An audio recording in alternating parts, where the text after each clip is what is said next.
Samsung just announced 3 new devices: the Samsung Galaxy S20, S20 Plus and the S20 Ultra. All devices have 5G and in the UK will come with the Exynos 990 processor chip, so the latest Exynos processor.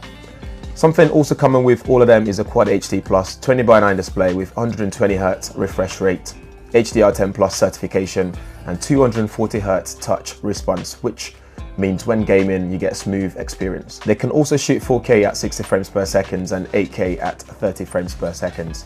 The S20 is the smallest of all 3 of them, and I suspect Samsung will sell a lot of these.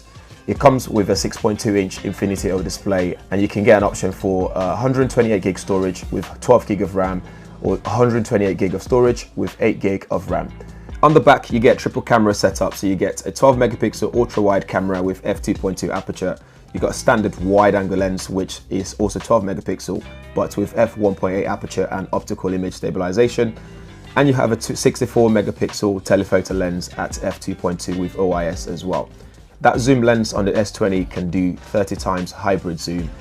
On the front you get 10MP lens with f2.2 aperture, and the S20 has a 4000 mAh battery which should last you all day. The S20 Plus comes with a slightly bigger 6.7-inch Quad HD Plus Infinity O display and only available with 128GB of storage and 12GB of RAM configuration, which again you can expand if you need to.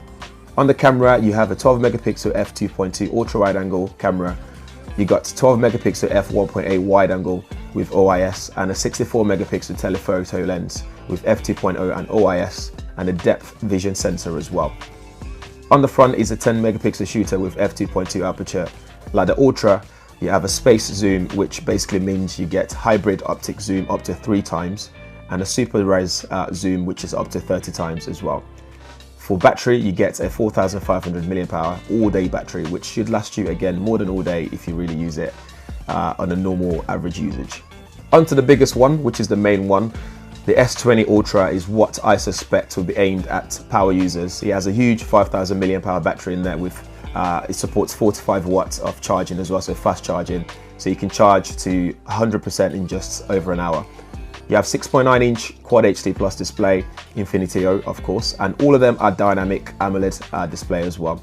This is available in 128GB with 12GB of RAM configuration or a 512GB storage with 16GB RAM configuration, which is huge.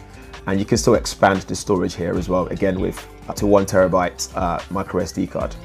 It's IP68 water and dust resistant, all of them are by the way.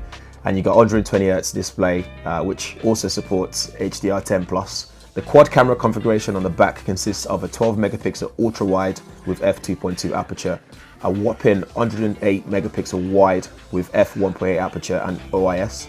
You have a 48MP telephoto lens with f3.5 aperture and a depth vision sensor.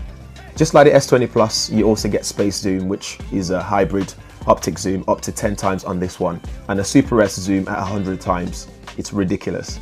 From all the hardware and software upgrades, night mode should be better compared to the S10, and you'll even be able to shoot night hyperlapse videos, which looks amazing.